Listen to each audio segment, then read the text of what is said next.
SRM காலேஜை பற்றி பார்த்தீங்கன்னா ஒரு பாப்புலரான காலேஜ்னே சொல்லலாம். மேக்ஸிமம் நிறைய பேருக்கு தெரிஞ்சிருக்கும். நான் வந்து எஸ்ஆர்எம்ல வள்ளியம்னு ஒரு காலேஜ் இருக்கு. அது எஸ்ஆர்எம் மெயின் கேம்பஸ்குள்ளேயே தான் இருக்கும். அந்த கேம்பஸ்ல வந்து நான் 2025 பேட்ச் தான் நான் பாஸ் அவுட் ஸ்டூடெண்ட். ஸோ நான் பார்த்த வரைக்கும் எஸ்ஆர்எம் எப்படி இருக்குன்றதை நான் அதை ஷேர் பண்ணுறேன். ஸோ மறக்காம சப்ஸ்கிரைப் பண்ணிக்கோங்க. முடிஞ்சா லைக் உங்கள் ஃப்ரெண்ட்ஸுக்கு என்ன ஷேர் பண்ணி விடுங்க.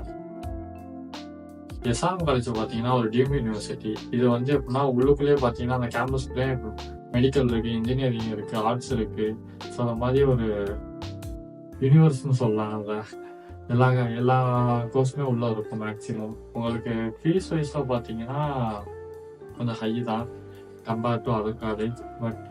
பட் ஆனால் நீங்கள் எப்படி சொல்ல, யாருக்கு அது செட் ஆகும்னு கேட்டிங்கன்னா, லைஃப்பை என்ஜாய் பண்ணணும், நான் வந்து எனக்கு படிப்பே ஃபுல்லாக இருக்கக்கூடாது அப்படின்னு சொல்கிறவங்களுக்கு இந்த காலேஜ் பெஸ்ட்டு காலேஜ்னு நான் சொல்லுவேன்.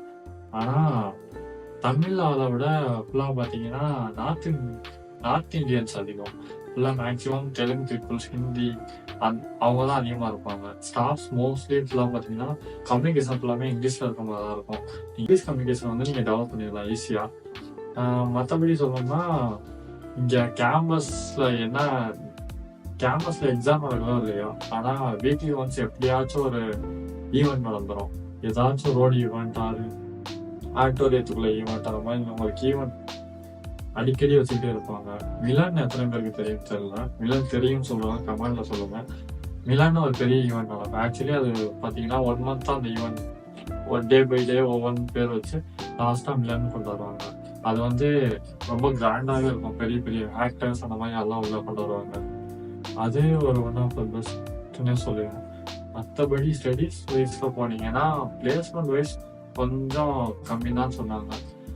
அதே மாதிரி கொஞ்சம் ஃபீஸ் அதிகம் தான்.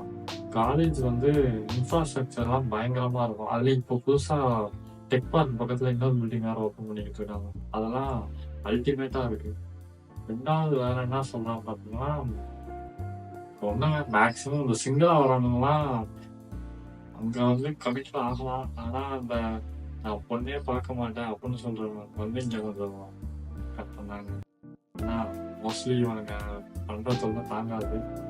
எங்கிட்ட பார்த்தாலும் கப்புள்ஸாக சுற்றுவானுங்க, அப்புறம் ட்ரெஸ்ஸோட சுற்றுவானுங்க.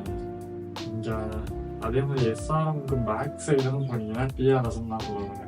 டிஆர்எஸ்ல போனீங்கன்னா உங்களுக்கு ட்ரக்ஸ்லேருந்து பொக்கைன்ஸ் நிறைய அங்கே இல்லீகல் ஆக்டிவிட்டிஸ் உங்களுக்கு நடக்கும். அதுக்கு போலீஸ் அப்பப்போ ரைடு வந்துக்கிட்டு தான் இருக்கும். பட் இருந்தாலும் அங்கே அது மூவ் ஆகிக்கிட்டு தாங்க இருக்கு. அதை கண்ட்ரோல் பண்ண முடியாதுன்னு தான் நினைக்கிறேன். ஏன்னா நான் இருந்த 4 வருஷத்துல நான் பார்த்த வந்தாது. அடிக்கடி சண்டை இதெல்லாம் பார்த்தீங்கன்னா அப்படிலாம் நடக்கும். ஆனால் மற்றபடி ஸ்டடீஸ் வைஸ் போனீங்கன்னா நிறைய கோர்சஸ் ப்ரொவைட் பண்ணுறாங்க. நான் உங்களுக்கு சைடில் போகிறேன் என்னென்ன கோர்சஸ்லாம் இருக்குன்றது.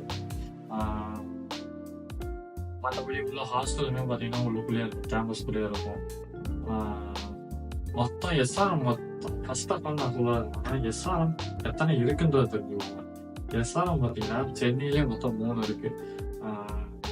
காட்டாங்குளத்தூர் தான் மெயின் பிரான்ச்சு, ஹெட்டே அதான். இப்போ தமிழ்நாட்டில் இருக்கிறது ஹெட்டே அதான். காட்டாங்குளத்தூர் ஃபர்ஸ்ட், வடபழனி, அடுத்து ராமாபுரம். இதுதான் சென்னையில் இருக்கிற 3 காலேஜ். இது வந்து எஸ்ஆர்எம் டீம்டு. இது டீம்ல சேரும். இன்னும் 2 இருக்கு, எஸ்ஆர்எம் வள்ளியம்மை, எஸ்ஆர்எம் ஈஸ்வரி. இது வந்து எப்படின்னா கொலாபரேஷன் மாதிரி வச்சுக்கோங்களேன். அவங்களோட எய்டட். இது வந்து அட்டானமஸ்னு வரும். அட்டானமஸ்னா அண்ணா யூனிவர்சிட்டி எய்டட்ல வருவாங்க. இவங்களுக்கும் அதுக்கும் ஈக்குவலான்னு பார்த்தீங்கன்னா கிடையாது. இதை நான் அடுத்த வீடியோவில் சொல்றேன். இதுலயே எப்படின்னா காட்டாங்குளத்தூர்லயே ஆர்ட்ஸும் ஒன்று இருக்கு, மெட்ராஸ் யூனிவர்சிட்டி ஆர்ட்ஸும் ஒன்று அதுல ஒரு எஸ்ஆர்எம்ல. இதையும் தனியா வச்சிருங்க. நான் இதுக்கு இன்னொரு வீடியோ போடுறேன். அடுத்து பாத்தீங்கன்னா இங்க திருச்சியில ஒன்று இருக்கு, மதுரையில ஒன்று வந்திருக்குன்னு சொன்னாங்க. ஆனா எனக்கு அது கன்ஃபார்மா தெரியல. ஆனா திருச்சியில ஒரு காலேஜ் இருக்கு. இந்த இடத்துல பிரான்ச் இருக்கு. ஆனா இந்த இடத்துலலாம் காட்டாங்குளத்தூர்ல தான் நீங்க என்ஜாய் பண்ண முடியும். ராமபுரம், வடபழனி, திருச்சியிலலாம் அவ்வளவா ஈவெண்ட்ஸ் இதெல்லாம் எதுவுமே இருக்காது. ஸோ ஆனா இங்க வந்து பாத்தீங்கன்னா நல்லா என்ஜாய் பண்ணலாம். உங்களுக்கு கேண்டீன் பாத்தீங்கன்னா ஒரு ஃபுட் ஸ்ட்ரீட் மாதிரியே இருக்கும். அப்புறம் நிறைய டெக் பார்க் தான். மோஸ்ட்லி டெக் பார்க்ல தான் ஈவெண்ட்ஸ் எல்லாமே கண்டக்ட் பண்ணுவாங்க. ஸோ என்னைய கேட்டா லைஃபை என்ஜாய் பண்ணணும். காலேஜா அந்த படத்துல பார்த்த மாதிரி உங்களுக்கு வேணும் அப்படின்னு சொல்றீங்கன்னா, தாராளமா எஸ்ஆர்எம் ஜாயின் பண்ணலாம். ஆனா, நான் ஒரு மிடில் கிளாஸ். என்கிட்ட காசு இல்ல.